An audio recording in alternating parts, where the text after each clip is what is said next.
Um bom anestesista, por exemplo, ele não precisa ter aquele domínio de um PhD em farmacologia. Ele precisa ser atencioso, ele precisa ser cuidadoso.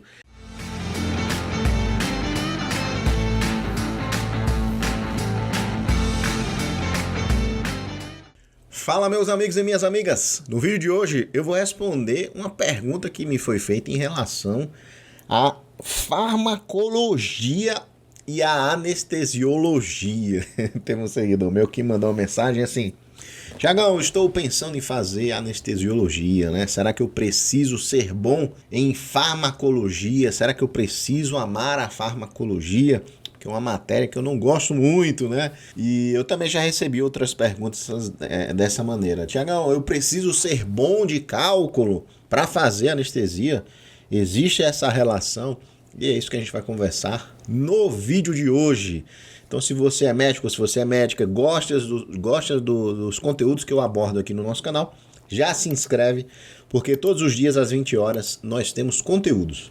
Respondendo de forma bem direta, meus amigos e minhas amigas, você não precisa ser bom em farmacologia, você não precisa ser bom em matemática para fazer a anestesiologia. E isso também tem relação com várias disciplinas, certo? Várias especializações, residências médicas. Às vezes a pessoa, como não trabalha naquela região, né, não trabalha naquela área, ela não tem muita noção das habilidades que você precisa ter que vão te ajudar positivamente na sua profissão. Por exemplo, na anestesiologia, você precisa saber farmacologia? Com certeza. É uma matéria que você tem que ter um conhecimento ali basal, né? Um conhecimento mínimo. Mas todas as suas ações não serão exclusivamente da farmacologia. É um conhecimento que você precisa ter, que vai te ajudar, mas não é a pedra fundamental da anestesiologia. Então, trazendo para esse exemplo, que é a minha especialidade, o que é que eu considero a pedra fundamental de um bom anestesiologista, de um bom anestesista? Qual é a principal habilidade, característica, o atributo que traduz um bom anestesista? Por incrível que pareça, é a atenção. Meus amigos e minhas amigas, não tem nada a ver com anatomia, fisiologia, farmacologia, nada disso. Um bom anestesista, ele é, acima de tudo, atencioso. E por que é que eu falo isso? Trabalhar como anestesiologista envolve muitas ações manuais. Você vai quebrar ampolas, você vai aspirar, você vai fazer soluções, você vai ativar medicações, bomba de infusão, configuração da ventilação mecânica. Tem um monitor ali sempre funcionando perto de você, tem um monitor da ventilação mecânica. Então, se o anestesista ele é desleixado, ele é desatencioso, uma série de problemas vão acontecer. Desde troca medicamentosa, você vai trocar medicações, às vezes você aspira uma coisa e vai injetar outra, e isso acontece, certo? Tem anestesista que ele é desatento, pode acontecer isso. O hospital, né, e as políticas de proteção ao paciente tentam dar recursos para que isso não aconteça, de tal forma que dão etiquetas para você colocar nas suas seringas, nas suas medicações. É recomendado que o anestesista ele leve uma caneta que marque as seringas com a medicação que ele aspirou, para que fique ali identificado. Isso tudo são ações para proteger o paciente. Mas se a pessoa é desatenta, infelizmente ele vai fazer isso sem querer, né? Óbvio que ele não gostaria de trocar uma medicação. Pode trazer um dano muito importante para o paciente. Mas quando você é desatento, né, e você acaba, no momento ali de desatenção, trocando a medicação, não é algo que você fez de propósito. Quando você está na anestesia, você tem que estar ali 100% com o paciente. É o que eu converso com muitos pacientes meus. Eu sei que é uma angústia muito forte você entregar a sua vida para um desconhecido, que é um anestesista, né? Você acabou de conhecer aquela pessoa e você está entregando a sua vida para ele. Então, você tem que ficar de olho no monitor, na ventilação mecânica, você não pode sair da sala, você tem que estar ali plantado, dando o seu 100% para o seu paciente. Então, pessoal, presta atenção nisso. Às vezes, a gente não trabalhou, né? Você não viveu o dia a dia de uma especialidade. Isso vale para anestesia, para cardiologia, para cirurgia, para a maioria das especialidades médicas, tá? Às vezes você está na faculdade e aí você correlaciona muito o que tem no livro, o que você está estudando, com a prática. Mas na maioria das vezes não há essa correlação. Você vai usar sim alguns conceitos que são trazidos pelo livro, mas a prática, o dia a dia é diferente. Envolve outras habilidades que você nem imagina. Um bom anestesista, por exemplo, ele não precisa ter aquele domínio de um PhD em farmacologia. Ele precisa ser atencioso, ele precisa ser cuidadoso, ele precisa ser bom em tarefas manuais, bom em procedimentos, bom em aspirar, em montar, em fazer cálculos rápidos ali. E depois de um tempo, você nem faz mais esses cálculos. Você já tem, de tanto fazer aquilo, você já sabe qual é a lógica de uma dose para um paciente mais leve, um paciente mais pesado, um paciente mais crítico. Então, nem a questão da matemática, né, que o pessoal às vezes pergunta, Tiagão, eu preciso ser bom em matemática para ser um bom anestesiologista? Não, não precisa. Você tem calculadoras, a invenção da calculadora ajudou muito, né, a humanidade. Você tem aplicativos que também fazem cálculos e depois de um tempo, de tanto fazer aquela rotina, né, você já sabe as doses, né? Você não precisa ficar fazendo contas porque você já fez aquilo ali 2, 3, 4 vezes naquele mesmo dia. É só você repetir o mesmo raciocínio. Então, vamos trazer um exemplo aqui, um exemplo da cardiologia, por exemplo. Estudar cardiologia é uma coisa muito interessante, né? A fisiologia do sistema cardiovascular, como funciona ali, né? A questão coração-pulmão, coração-rim. Tem várias fórmulas aí que você precisa saber do débito cardíaco, resistência vascular sistêmica, né? Mas quando você começa a atuar como cardiologista na prática, você vai utilizar sim esses conceitos, mas eles serão apenas um pequeno percentual da sua prática. O que é que você vai ter ali no seu dia a dia? Você vai tratar infarto, você vai pegar o paciente infartando, você vai analisar eletrocardiograma, com certeza. Você vai fazer trombólise, você vai fazer massagem cardiovascular, você vai passar marca-passo transvenoso. Então veja que atuar como cardiologista é diferente de você estudar cardiologia. O estudo da cardiologia, óbvio, que vai te dar um substrato muito interessante para você saber o que você está fazendo. Mas você precisa ter muito mais fortalecido o dia a dia, as habilidades manuais, as habilidades interpessoais, tratar bem o paciente, saber fazer as perguntas certas para aquela pessoa. E aí isso traz muito mais resultado profissional, isso vai trazer muito mais eficiência no tratamento de vários pacientes do que você ficar apenas ali na teoria, né?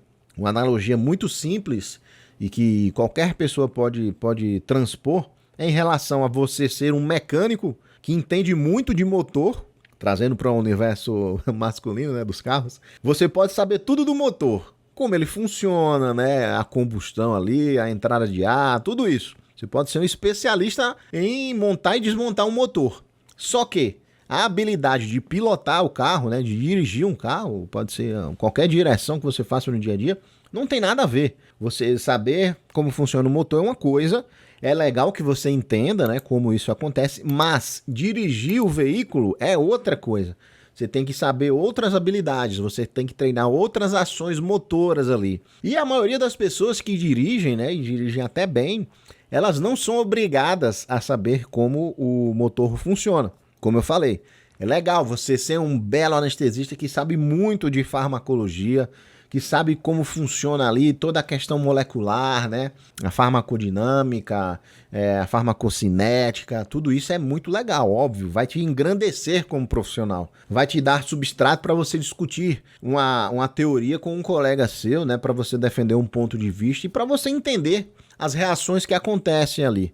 Mas, além disso, existem essas habilidades que você tem que dominar, que eu já falei aqui, e a principal delas é a atenção, pessoal. A atenção é fundamental para um bom anestesista, para evitar que intercorrências aconteçam com os seus pacientes. Eu vou contar um caso que aconteceu com 2 colegas meus, tá? Foram 2 anestesistas mais experientes já, e por falta de atenção, falta de comunicação, houve um problema para o paciente.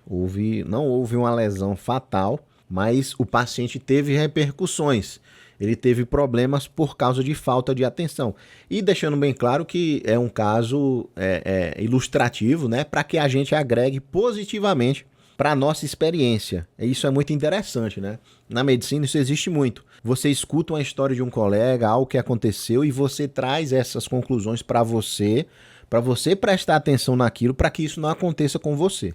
Jamais o meu objetivo aqui é criticar esses dois colegas, né, que eu vou trazer aqui como personagens desse caso. Então, o que é que aconteceu, né? Tinha um colega que estava fazendo um acesso venoso central, e ele estava fazendo esse acesso venoso central com o uso de ultrassom. Ele não tinha tanta experiência para fazer a punção central com a ultrassonografia, e ele chamou um colega da sala do lado para ajudar ele a fazer essa punção venosa central com auxílio da ultrassonografia. Ele até tentou, ficou um tempo lá, né, tentando fazer a punção, mas não estava indo, não estava dando certo.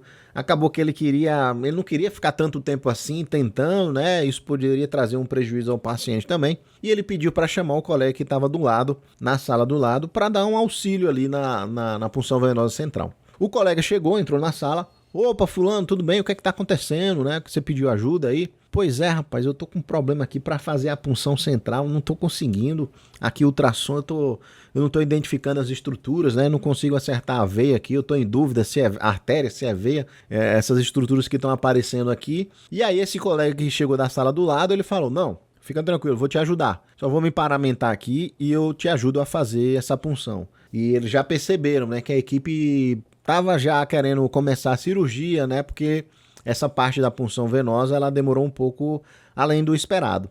Beleza. O colega da sala do lado, ele chegou paramentado, né? Ele vestiu os capotes lá estéreis e deu início lá à punção venosa central. Fez a punção, tal, passou o fio guia, né? Que é a técnica de Seldinger, né? Deu uma dilatada ali e tal. Passou o acesso venoso central e deixou ali. Ele falou para o colega inicial, né? Ó, tá tudo certo aqui, já fiz a punção, deixei no jeito aqui para você. Só dá uma olhadinha, né? Que o fio guia ainda tá aqui dentro do acesso venoso central, eu deixei aqui para você tirar. Mas é só lavar e tudo certo. Dar a sutura, né? Fixar e o caso tá resolvido. Beleza, beleza, beleza, beleza, beleza. A pessoa tava fazendo outra coisa lá, né? O primeiro colega. Acabou que o colega da sala do lado, ele resolveu, fez a punção central com sucesso, voltou lá para onde ele estava. E o primeiro colega se paramentou mais uma vez, né, tal, botou as luvas estéreis, chegou lá no campo. Poxa, tudo certo aqui, vamos lavar agora, né, o acesso venoso central. Lavou as duas vias, né, era um cateter venoso central de 2 vias. Ele injetou ali 10, 15 ml de soro fisiológico em cada via, e aí fez a sutura do acesso venoso central. Tudo certo, já conectou as medicações, né? E aí ele foi checar lá o material que foi usado para fazer essa punção central. E ele não achou o fio guia. O fio guia, a estrutura maleável, né? Que a gente faz pela técnica de Seldinger, ele não encontrou. E pediu para achar. Para achar não. Pediu para chamar o colega da sala do lado, porque ele não estava achando o fio guia. Perguntou, né? Ô meu amigo, eu não tô achando o fio guia aqui, você tirou, jogou no lixo, né? Aconteceu alguma coisa, caiu no chão, já procurei no chão, não encontrei. Às vezes cai no chão mesmo e as pessoas têm dificuldade para achar. Aí o colega da sala do lado falou: ó, se lembra não que eu falei que o fio guia tava dentro do central e era só tirar o fio guia e lavar o acesso venoso central? Aí o primeiro colega: eita porra, bicho, eu tô achando que eu lavei o central com o fio guia dentro. E pode ser que esse fio guia tenha ido para o paciente.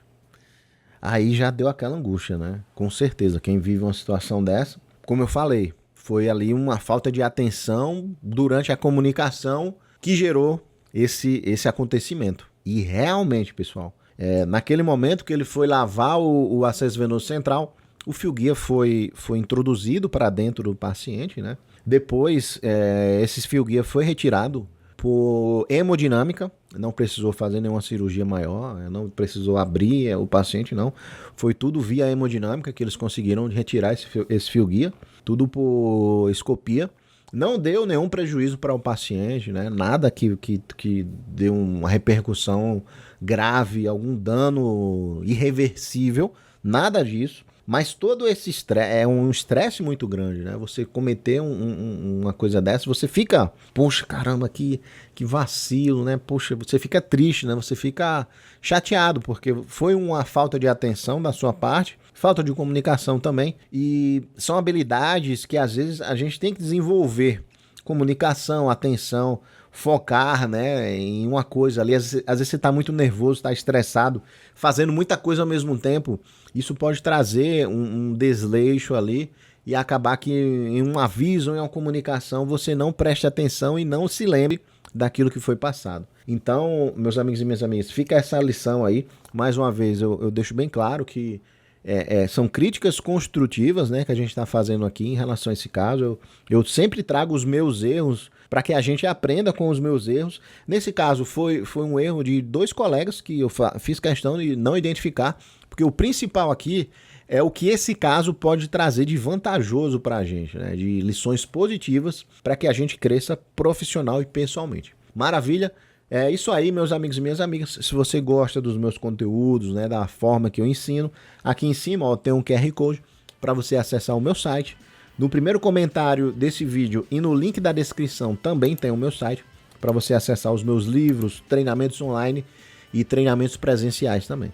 Maravilha? Um grande abraço do seu amigo Thiago e até a próxima. Tchau!